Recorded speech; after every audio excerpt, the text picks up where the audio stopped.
Hello বন্ধুরা, আমার স্বপ্নে সবাইকে স্বাগত। এখন ভোর 5টা, আজ সোমবার আর শ্রাবণ মাস, সেই জন্য আমি সোমবার ব্রতটা করছি। তো ভোরবেলায় আমি প্রাতঃস্নান করে নিয়েছি।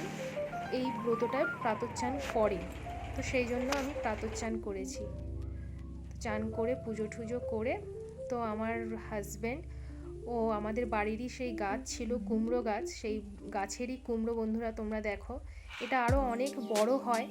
তো প্রচণ্ড পরিমাণে বৃষ্টি হচ্ছে, সেই বৃষ্টিতে গাছটা মরে গেছে, সেই জন্য ওগুলো তো থাকলে নষ্ট হয়ে যাবে, সেই জন্য কেটে নিয়ে এসছে, সেটাই আমাকে দেখাচ্ছে। তো দেখো বন্ধুরা, এখন দুপুর হয়ে গেছে। তো দুপুরবেলায় আমি আরেকবার চান করে নিয়েছি, কারণ হাজব্যান্ড, বাচ্চা, ওদেরকে খেতে দিয়েছি সেই ভাত রান্না করে। তো সেগুলো তো সগরি, সেই জন্য ওই কাপড়ে থাকতে নেই, সেই জন্য আরেকবার স্নান করে নিয়েছি শুদ্ধ বস্ত্রে। নতুন কাপড় পরতে হয়, তো পরে আমি এই আলতা পরে এবার ওই ঠাকুরের ব্রত পুজো আমি করব।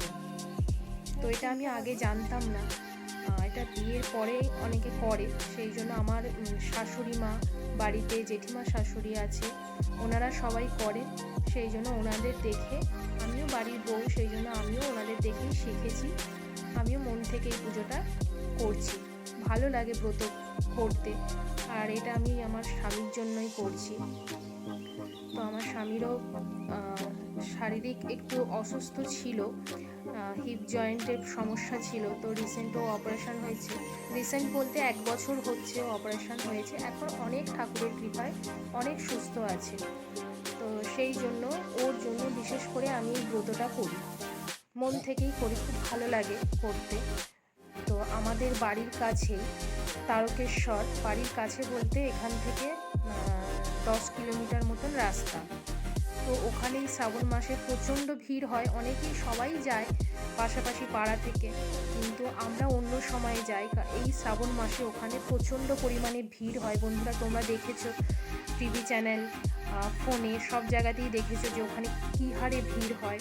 সেই জন্য আমরা ওই সময় যাই না, পরে অন্য সময় ফাঁকা টাইমে আমরা ওখানে গিয়ে বাবার কাছে পুজো দিয়ে আসি। এইটা আমাদের বাড়ির নারায়ণ মন্দির, সেই সব তোমাদেরকে বলেছিলাম মা মনসার পুজো হয়েছিল। তো সেখানে এই মন্দিরটায় আমাদের সব কিছু পুজো হয়। তো সামনে বাবাকে বসানো আছে, ছোট শিবলিঙ্গ আছে। তো সেখানেই সেই মন্দিরে এসে আমি একটা বাতি জ্বালালাম, জ্বালিয়ে বাবাকে স্মরণ করে যাচ্ছি। এখানে বাবাকে স্মরণ করে, আমার বাড়িতেও বাবার শিবলিঙ্গ আছে। এটা যেখানে আমি এখন প্রণাম করতে এসেছি, এটা আমাদের বাড়ির, মানে আমাদের পাড়ার আর কি মন্দির। তো এখানে আগে পুজো করে, মানে বাবাকে প্রণাম করে গেলাম, গিয়ে এবার বাড়িতে আমি আমার ঠাকুরকে পুজো করব। তো এই দেখো বন্ধুরা, আমি আমার ঠাকুর ঘরে চলে এসেছি। দোতলায় আমার ঠাকুর ঘর, এখানে শাশুড়ি মা ওনারা সবাই পুজো করেন। তো এখানে এসে আমার শিবলিঙ্গকে এখানে পুজো করব। তো আগে আমি একটুখানি জল ঢেলে নিচ্ছি, এটা ঠাকুরকে নিবেদন করব বলে। তো প্রথমে আমি শিবলিঙ্গটাকে আগে ঘি মাখাবো, ঘি মাখিয়ে তারপরে আমি মধু মাখাবো, মধু মাখিয়ে তারপরে দুধ দিয়ে স্নান করাবো, স্নান করিয়ে আমি শেষে গঙ্গা জল দিয়ে স্নান করাবো। তো এটা আমি বাড়িতে করি।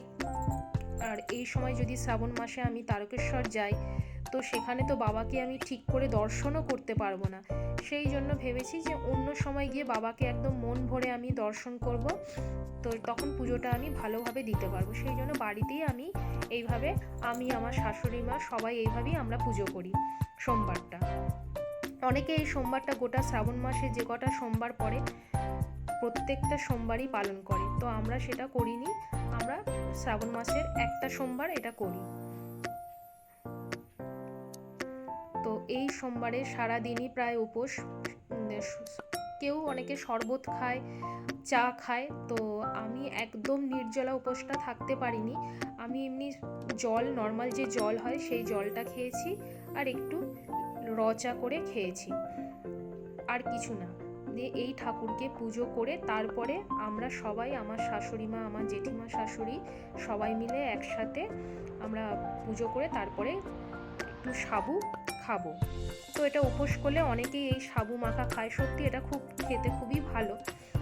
খুবই ভালো লাগে। তো এটা আমার বাপের বাড়িতেও কোনো উপোস হলে সেখানেও ওরা খেত। তো সেটা ছোট থেকে দেখতাম, মাকে ঠাকুমাকে ওদের দেখতাম যে ওরা এইভাবে উপোস ভাঙতো। তো সেটা এখানেও আমার শ্বশুরবাড়িতেও সেটা সবাই করে। তো এই দেখো বন্ধুরা, আমি দুধ দিয়ে আমার শিবলিঙ্গকে চান করাচ্ছি। প্রথমে আমি ওই যে বললাম ঘি মধু এগুলো মাখিয়ে নিয়েছিলাম, নেওয়ার পরে আমি দুধ দিয়ে স্নান করাচ্ছি। তো আমি প্রথমে এসেছি, আমার শাশুড়ি মা বললো যে আমি এদিকে ফল টলগুলো কেটে রেডি করি, তুমি যাও গিয়ে আগে তুমি পুজো করে আসো, কারণ একসাথে করতে গেলে অনেক দেরি হবে।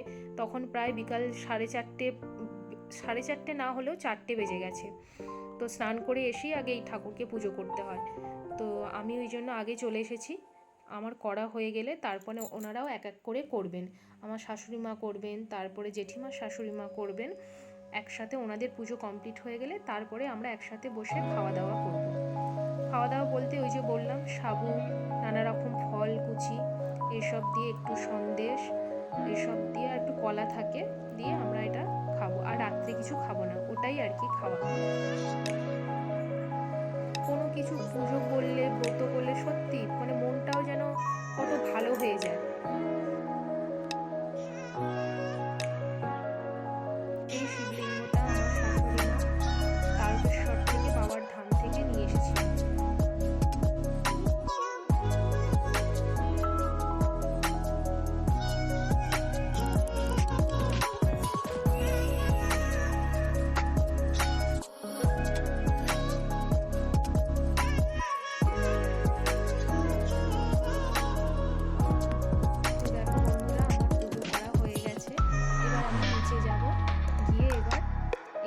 দেখতেই পাচ্ছ সাবু রয়েছে, শসা কুচি রয়েছে, একটু সন্দেশ, একটু পাকা আম, একটু আপেল খেজুর এগুলো রয়েছে। তো আমার শাশুড়ি মা ওনাদেরও সবার পুজো করা হয়ে গেছে। তো আমরা একসাথে তিনজনে বসেছি, বসে যেহেতু ব্রতটা আমরা একসাথে তিনজনে করেছি ওই জন্য আমরা একসাথে তিনজনে বসেই একটু ফলাহার করব। তো কোনো উপোসের পর এই সাবু মাখাটা খেলে শরীরে কোনো কিছু কষ্ট হয় না, শরীরটাও খুব ভালো থাকে। সেই জন্য আমরা এই সাবুটাই খাই যে কোনো উপোসে। তোমরা বন্ধুরা এটা খেয়ে দেখবে, শরীর সুস্থ থাকবে এবং ভালোও থাকবে, কোনো কিছু অসুবিধা হবে না। তো ফার্স্টে আমি সাবুটা মেখে নিয়েছি, দিয়ে এবার আমি ঠাকুরকে স্মরণ করে তারপর আমি মুখে দেবো। এটা খেতে খেতে আমার শাশুড়ি মা ওনারা বলেন যে কোনো কথা বলতে নেই তো মানে মুখে দেওয়ার সময়। সেই জন্য আমরা আর কেউ কারোর সাথে কথা বলিনি, চুপচাপ যে যার মতন প্রসাদ খাচ্ছি। এটা কলা পাতায় ওনারা দেখি খায়, সেই জন্য আমিও তাই শাশুড়ি মাদের সাথে সবটাই আমার ওনাদের থেকে দেখে শেখা। সংসারে কোনো কিছুই আমার কোনো অভিজ্ঞতা ছিল না। আমার খুব অল্প বয়সেই বিয়ে হয়েছে, 16+ তখন বিয়ে হয়েছে। তখন বিয়ে হয়ে এসে আমি এই বাড়িতে এসেছি। আসার পরে আমি সেভাবে আমাকে ওনারা কিছু করতে দেয়নি, কারণ আমার বয়সটা খুবই কম ছিল। তো আমার বিয়ে এই কারণে, তোমরা ভাবছো যে এত অল্প বয়সে কেন বিয়ে করেছো, কারণ সত্যিটা তোমাদের সাথে শেয়ার করেই দিই। কারণ আমার এটা লাভ ম্যারেজ ছিল। তো বাড়ি থেকে, আমার বাপের বাড়ি থেকেও খুব মানা ছিল যে না এসব চলবে না। আমার বাবাও সার্ভিস করতো, খুবই আপত্তি ছিল। তো সবার আপত্তিকে উপেক্ষা করেই আমরা বিয়ে করেছিলাম। সেই জন্যই এত অল্প বয়সে বিয়ে করেছি, কারণ আমার বাপের বাড়ি থেকে খুব বাধা ছিল। তো এখন সবটাই ঠিক হয়ে গেছে, তো এখন আর কোনো অসুবিধা নেই। দুটো সব পরিবারের মধ্যে খুবই বন্ধনটা খুবই ভালো হয়েছে। তো সেই জন্য অল্প বয়সে, তখন অল্প বয়সে বিয়ে হয়েছে বলে সেরকম কিছুই জানতাম না। তো আমাদের খাওয়া দাওয়া শেষ করে আমরা এই পাতাগুলোকে অন্য কোথাও ফেলতে নেই, শাশুড়ি মা ওনারা বলে। সেই জন্য আমরা আমাদের এখানে যে পুকুরটা আছে ওখানে আমরা পাতাগুলো ফেলতে নেই।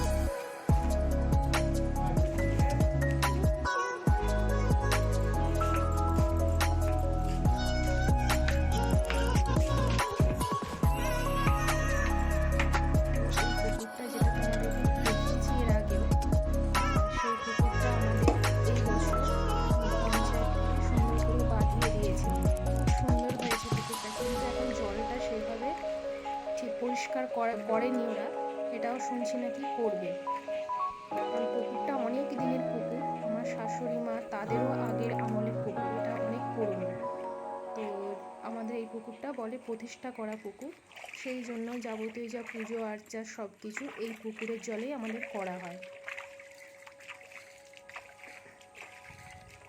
এটা যদি একটু সমান করা থাকতো অনেক কিছু রাখার সুবিধা হতো। পাতাগুলো ফেলে দিয়ে তারপরে আমরা বাড়ি যাব। এসে কেউ বসতেও পারতো। একটা সময় এই পুকুরের জল মানে আমি বিয়ে হয়ে এসেও দেখেছি, তখন খুব সুন্দর পরিষ্কার পরিচ্ছন্ন ছিল। তো তখনকার দিনে মানুষরা পুকুরে স্নান করতো, তো জলটা এতটাই পরিষ্কার ছিল, তো আমার শাশুড়ি মা ওনারাও তখন চান করতো এই পুকুরের জলে। তো দেখো আমি পুকুরের এই সিঁড়িতে দাঁড়িয়ে আছি। জলটা পরিষ্কার হলে অনেক মানুষেরই সুবিধা হবে। গ্রামে একটা পুকুর থাকা খুবই ভালো, অনেক কিছু দরকারে অনেক সুবিধা হয়, কাচাকুচি সব কিছুটাই। বন্ধুরা, তোমরা যারা যারা আমার ভিডিওটা আমার দেশ থেকে, আমার দেশের বাইরে থেকে দেখছো, প্লিজ আমার ভিডিওটা তোমরা শেয়ার করো, সাবস্ক্রাইব করো, ভালো লাগলে একটা লাইক করো।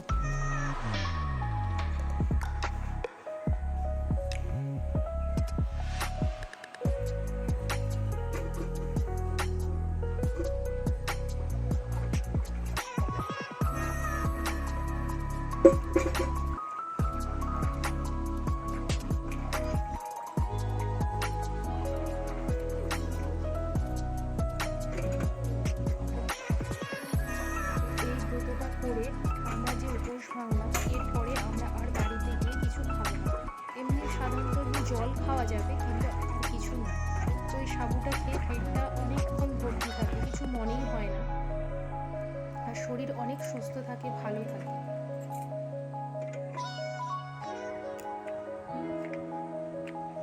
তো বন্ধুরা, ভিডিওটা আমি এখানেই শেষ করছি। এরপর চলে আসবো নতুন কোনো একটা ভিডিও নিয়ে। আজকের মতন এখানেই টাটা বন্ধুরা।